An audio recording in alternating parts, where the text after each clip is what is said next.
அனைவருக்கும் வணக்கம்.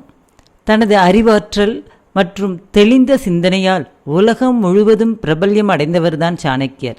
இவர் தனது வாழ்க்கையில் கடைபிடித்த பல்வேறு விஷயங்கள் மற்றும் வாழ்க்கையில் சந்தித்த சவால்கள், அனுபவங்களின் தொகுப்பே சாணக்கிய நீதியாகும். சாணக்கிய நீதியின் அடிப்படையில் ஒருவர் கடவுளுக்கு பிரியமானவராக இருக்கும் பட்சத்தில் அவர் வாழ்வில் முக்கியமாக பெற்றிருக்கும் விஷயங்கள் என்னென்ன என்பது குறித்து இந்த பதிவில் பார்க்கலாம். நீங்கள் கடவுளுக்கு பிரியமானவராக இருந்தால் நான் சொல்லும் அத்தனை விஷயங்களும் உங்களுக்கு கிடைக்கும். சாணக்கிய நீதியின் அடிப்படையில் முன் ஜென்ம கர்ம வினைகளுக்கு ஏற்பவே ஒருவர் வாழ்க்கை துணையை பெறுகின்றார். அந்த வகையில் சிறந்த புரிதல் உணர்வு மற்றும் நம்மை மதித்து நடக்கக்கூடிய வாழ்க்கை துணையை பெற்றவர்கள் இறைவனின் ஆசீர்வாதத்தை முழுமையாக பெற்றவராகவே கருதப்படுகின்றார். கடவுளுக்கு பிரியமானவர்கள் நல்ல வாழ்க்கை துணையை அடையப் பெறுவார்கள். பொதுவாக பணம் இல்லாமல் உலகில் எந்த விஷயத்தையும் செய்ய முடியாது. சிலரிடம் பணம் தேவைக்கு அதிகமாக இருக்கும், சிலரிடம் பணம் தேவைக்கு ஏற்றாற்போல் இருக்கும். ஆனால் பெரும்பாலானவர்களிடம் தேவைக்கு குறைவாகவே பணம் இருக்கின்றது.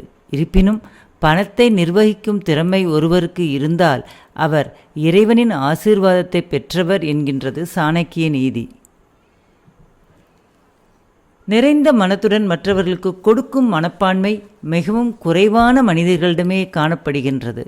இவ்வாறு மற்றவர்களின் வாழ்க்கையை அழகாக்கும் நோக்கத்தில் தர்மம் செய்யும் குணம் கொண்டவர்கள் இறைவனுக்கு மிகவும் பிரியமானவர்கள் என சாணக்கிய நீதியில் குறிப்பிடப்பட்டுள்ளது. உலகில் பலரும் ஒரு நாளைக்கு ஒருவேளை உணவு உண்பதற்கு கூட மிகவும் சிரமப்படுகின்றார்கள். இந்நிலையில் ஒரு நாளைக்கு 2 வேளை நிறைவாக சாப்பிடும் வாய்ப்பு கிடைத்துள்ளவர்கள் இறைவனின் ஆசீர்வாதத்தை பெற்றவர்கள் என்கின்றார் சாணக்கியர். சாணக்கிய நீதியின் அடிப்படையில் ஒருவர் தொழில் ரீதியில் சிறப்பான திறமையை பெற்றிருந்தால் அவர் மிகுந்த அதிர்ஷ்டசாலியாக கருதப்படுகின்றார்.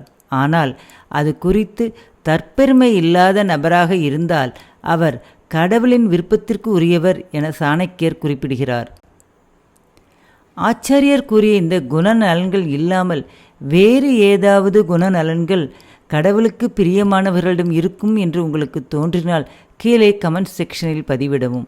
நன்றி.